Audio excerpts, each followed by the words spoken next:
right, good morning. It's 8:31. Welcome to the Legislative and Human Resources Committee on Tuesday, March 8th. Our first item on the agenda is public comment. Is there anyone from the public who would like to comment today? Seeing no public in attendance, our next item is the approval of the minutes. Can I get a motion to, is there support? Any questions or comments, things you need to change or add? All right, seeing none. All those in favor of approving the minutes, please say aye. Aye. All those opposed, same sign. Motion passes. Our next item comes from Potomac Strategic Development, and we have our legislative update from our federal lobbyists, Steve Carey and Charlie DeWitt. Thanks for joining us this morning. Thank you so much. It's good to join everybody. We're going to have a quick PowerPoint presentation and happy to answer your questions after that. Lisa's going to put the PowerPoint up.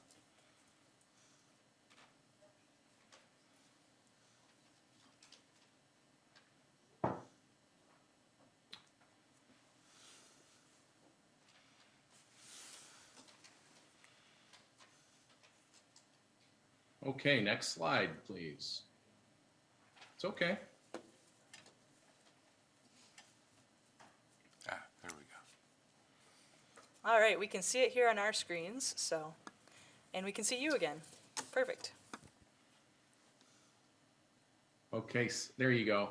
I just wanted to bring you up to speed. I know that a number of people have been anxious about the fiscal year 22 process. I don't recall since I started on Capitol Hill in 1991 where there has been such a delay in passage of even one appropriation bill. But the funding for fiscal year 22, which started October 1, the fiscal year 21 numbers had extended to March 11. I'm pleased to report that they are so close to an agreement, and we expect floor action on an omnibus appropriation to fund all functions of government, from agriculture to infrastructure, defense, veterans affairs, health and human services, education, as early as tomorrow morning. They're still ironing out some of the glitches and wrinkles and the riders that were a little more political in nature. And as they weed through those and iron those out, they're crafting it in order to get it to the House floor, like I said, as early as tomorrow. Senate side, there's a little bit more wrangling. I think a couple concerns on one side of the aisle on the Senate side about vaccine and mask mandates, but we believe that will be ironed out as well, and that package will also pass the Senate side before March 11. So we will not have a lapse in funding, and you will not have to engage in those stopgap measures that a county organization typically has to go through. So that's the good news. Next slide, please.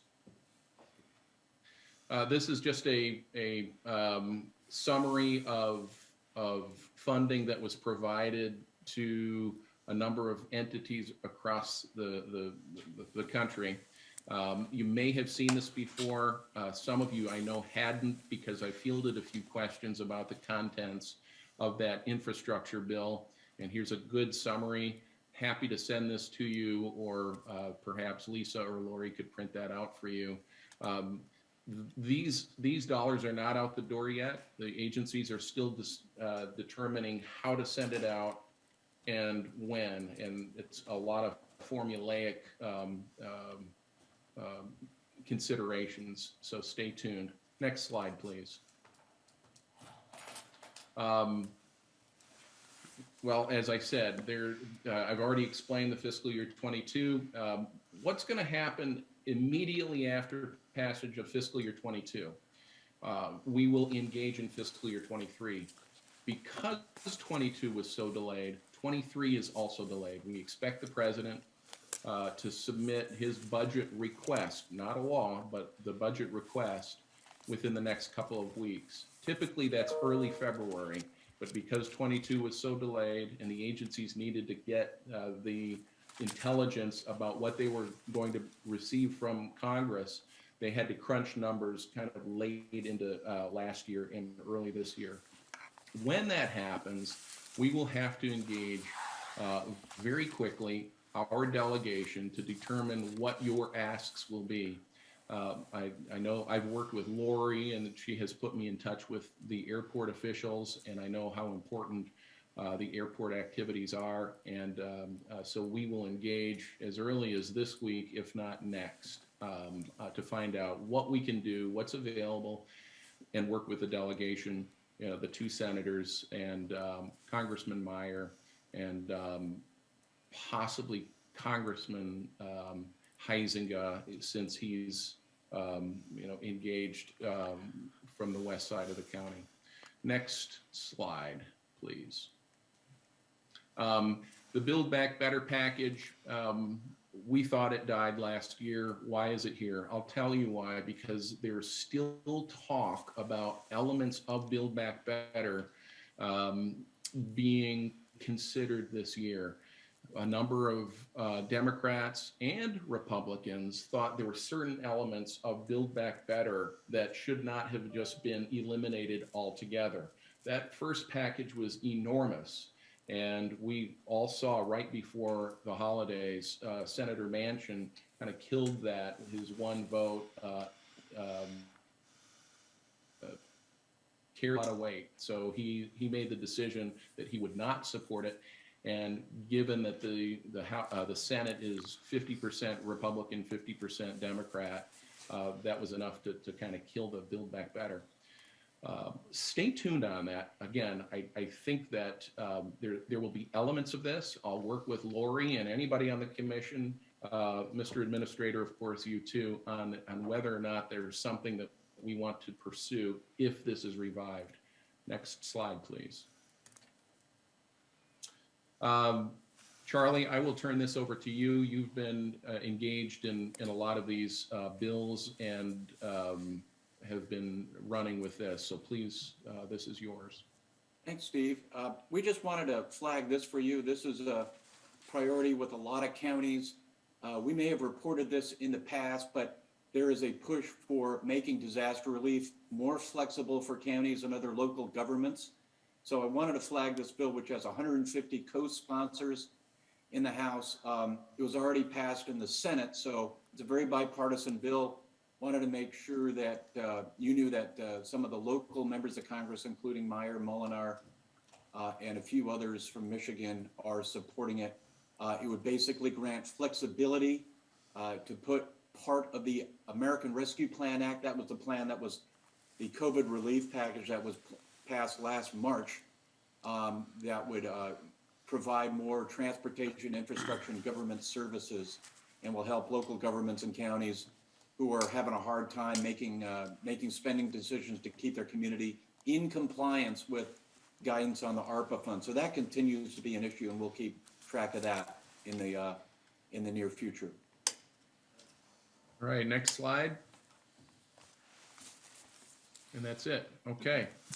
There were a few other slides that I knew that we had provided you before. You did not need a recap of what the delegation had submitted, so we took those out. One thing before I offer to take your questions is when the president submitted his supplemental for Ukraine and COVID relief fairly recently, it was a $32 billion bill. Some lawmakers on the Senate side had said that they would like to see if part of that spending, new spending, could be offset. And one of the offsets it was considered was to take back funding provided to states that was unspent from previous COVID bills. I'm raising that with you to make the point that that first of all, and also recalling 2011, when there was a change in Congress in 2010, and when members came in 2011, one of the first bills they introduced was a rescission to take back funding that was originally provided but yet unspent. We need to be careful. We need to be thoughtful and know that that's a possibility. So with that, does anybody have any question? Does anyone have questions for Steve? Commissioner Ponstein. Thank you, gentlemen, for being here. So my question's, I don't know if it's simple, but what is the total spending by the federal government going to be for fiscal year 2022? And what are our revenues that are coming into, I don't want to say pay for it, because I don't think there's enough to pay for it. Well, this package is 1.5 trillion, and that's discretionary dollars. The revenues are still being calculated. So I'll have to get back to you on that, Commissioner.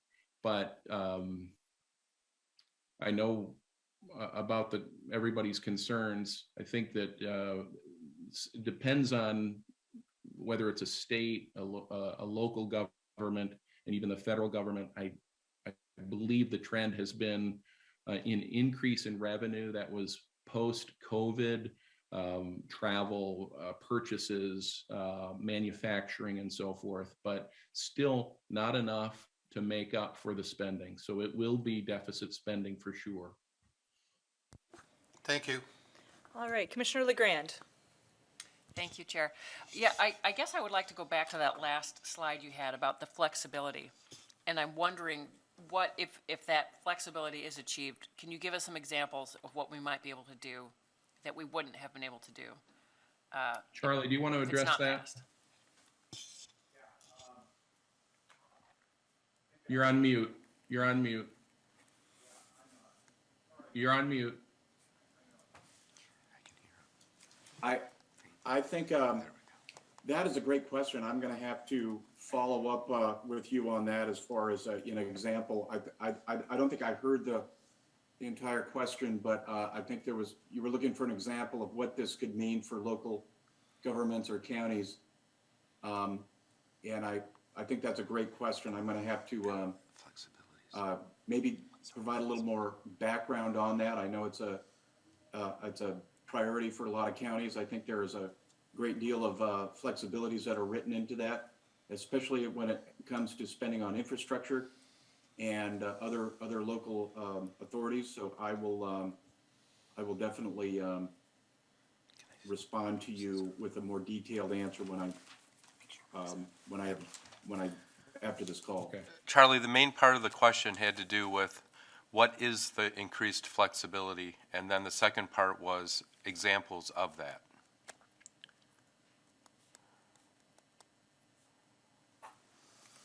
Thank you, and I will respond. I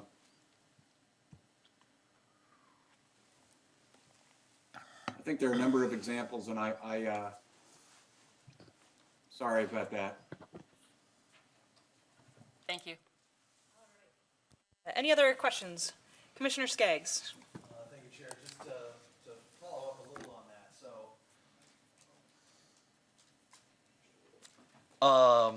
So a couple of follow-up questions on that. Okay, so there might be a movement for us to have more flexibility with our ARPA funds.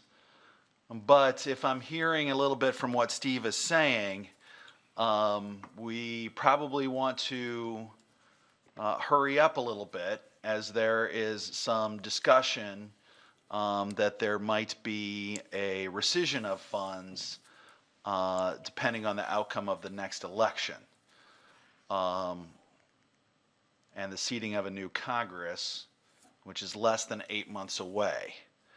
So I guess my question is, when will we know about this greater flexibility? And, is the suggestion that we strongly consider allocating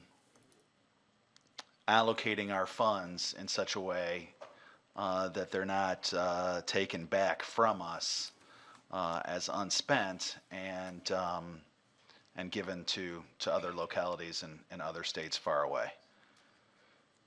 If I could add to that question. And that's a great question Well, okay, slash I'll wait. observation. I first of all, leading up to last year, the majority of Congress's time was on three things: One was the infrastructure bill, one was on the Build Back Better, and one was on fiscal year 22 approach. They passed the infrastructure bill, Build Back Better went away, and they still couldn't pull the trigger and finalize fiscal year 22. Spilled, all of that, the fiscal year 22 spilled over into this year. They have not been in session, very long, and so that has, and then enter Ukraine, the Ukraine crisis. That has been the focus of their attention. All of the attention is now going to focus on fiscal year 23. On the Senate side, it will include a Supreme Court justice nomination. And the flexibility issue will somehow fall in between, but it will not be a major priority. So it's one that we have to pay close attention to. But I'm very glad that you raised the issue of the rescission, because I can't emphasize enough about the fights that we had to engage to ensure that people who were counting on those resources in fiscal year 2011 were there. People had counted on it. It was bricks and mortar. It was programs, education, health programs. It was even defense, but less so in defense. And I'm not suggesting that it's a 5-alarm fire, but it is something for you to consider. And that's what I am advising you to at least have that in the back of your mind as you go through the next several months. If I could follow up on that, it'll be really important for us to know whether we need to have the money allocated, appropriated, or spent to protect it from rescission.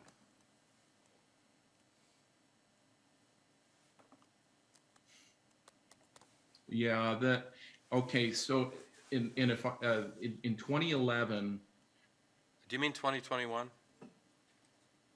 well, I have to Oh, go, the bill, the I number. have to Got go it. based on Sorry, history. yeah. Because 2011 was, there have been many rescissions and reconfigurations of budget dollars ever since I started, and they're all different. And every agency is a bit different, because if you look at the Corps of Engineers, for example, they have to commit dollars well in advance of dirt even being moved, or a military ship. Those goods are purchased well before they're welded together, etc. There are, however, education programs that can be switched on or off much more quickly. Those could be more vulnerable. So it really depends on the agency. It depends on the sub-agencies and their accounting and allocation. That may be a little confusing, but that's the best I can, those are the best examples I can raise.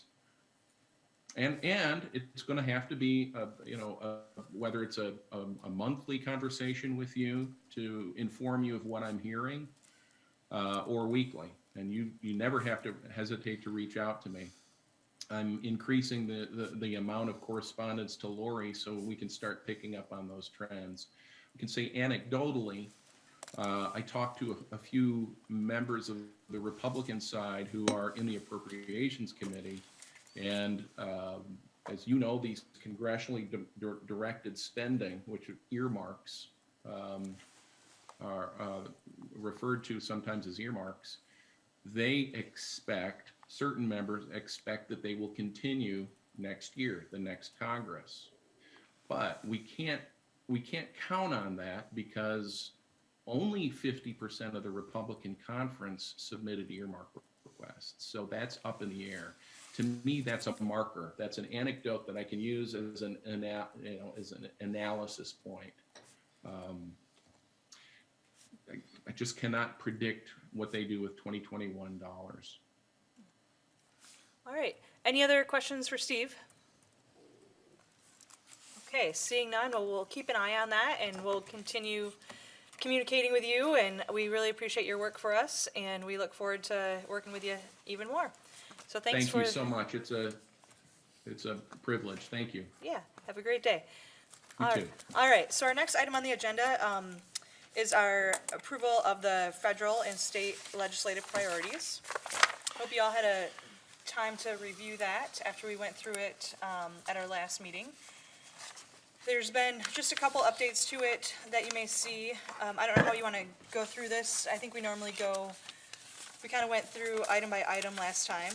I can start off by, I'll start off by asking if there's any questions or comments on this item. Is this something we need to vote on today, Al?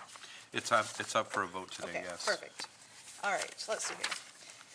Why don't you read the action Okay. request first? We'll start there. Very good. Action requested, recommend to the Board of Commissioners to approve the 2022 federal and state legislative priorities. Legislative and Human Resources Committee Chair Emily Breavy, Board Chair Stan Steck, and staff from the Administrator's Office met with department directors and our external federal and state government relations consultants to review the 2021 successes and discuss issues in the upcoming legislative session. Following these discussions, a proposed list of legislative priorities was presented at a Legislative and Human Resources Committee meeting on Tuesday, February 12, 2022, and at a board work session on Thursday, February 24, 2022, for commissioners to further discuss the priorities. Based on the feedback from these two meetings, a comprehensive list of federal and state priorities was developed. The Administrator's Office will continue to monitor these issues and seek the board's direction on any additional priorities that may arise during the legislative session. All right, is there a motion? Is there support? Support. All right, moved by Commissioner Teal, support by Commissioner Kallman. Any questions or comments, anything you guys want to discuss regarding these priorities? Commissioner Kallman. Thank you, Chair. I just want to say thank you for the video recording of the work session that I wasn't able to attend a week or two ago. That was very helpful to me, and I'm in the future going to be a bit disappointed with reality that I can't turn the playback speed up like I can on YouTube, but 1.5 times? that's right. But I just want to say thanks. That was very helpful. Good, I'm glad you're able to use that as a resource. Any other questions or comments regarding our priorities? Commissioner Skaggs. Thank you, Chair. There's a lot of really good things in here. I like these priorities. There's a great emphasis on water. I love that we added, trying to get some movements on septics, as I said before, I think we can use on our own. But it sure would be nice to have some funding to kickstart this program from the state. Glad to see us thinking about supporting those most in need by making sure that the raises for direct care workers is in there. What else I said? Oh, electric vehicle charging stations is in there, so thank you very much for that. I guess I would add, this is not a motion or anything, but it says publicly accessible vehicle charging stations. You know, I'd like to, we talked about this in the past, and we talked about it with Al and his station, but I want to be thinking about both publicly accessible charging stations and flipping the fleet. I think when we're amortizing our costs for our vehicles, especially, the war, a general movement towards perhaps more expensive and looking for alternatives to oil, which comes from, complicated areas of the world. Moving to, I think, probably a more sustainable and more local production of electricity and electric vehicles for our fleet would be helpful, but I appreciate the work of staff and everyone on this committee, including the chair. I think this is my fifth or sixth county priorities, and I think this is a really good one. All right, any other questions or comments? Commissioner Hennessy. I think this is a really good listing as well, and the changes that have been made as we've worked through this have been really good. And I'm going to quibble about one tiny thing, just to double check and to change it, authorize them to change it if it need be. The hazard pay increase, $2.25 per hour. I actually think it might be $2.35 per hour. It might be $2.64 going to the direct care providers. They take out their taxes. $2.35 to the workers. But I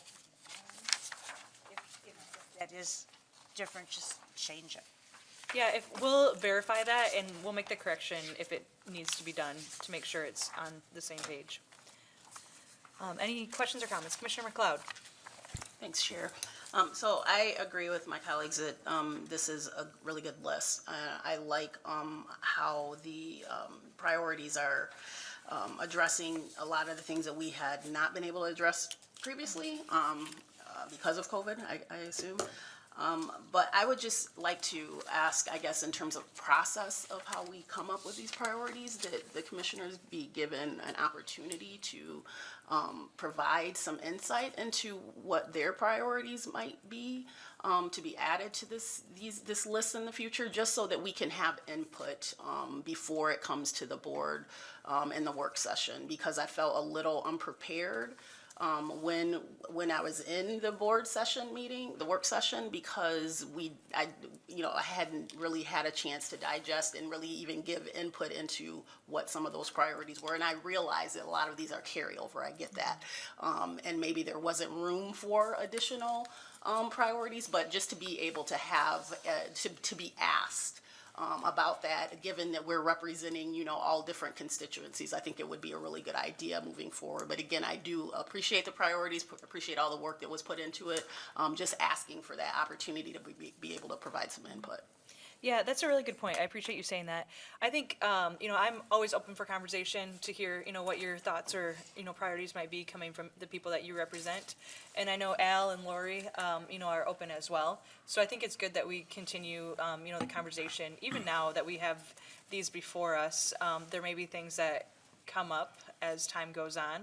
And we may want to look, kind of keep a running list of what our priorities might be for the next term too. So thanks for making that statement. Any other questions or comments? Commissioner LeGrand. Thank you, Chair. Yeah, I agree also that I'm happy with a lot of what we see, and I like the balance of the strictly physical things, like how we're dealing with solid waste and the environmental emphasis on the water, which I also think is great, but that's balanced with real people-centered priorities, like the foster care program, which I just think is incredibly important quality of life question for a lot of people in the county.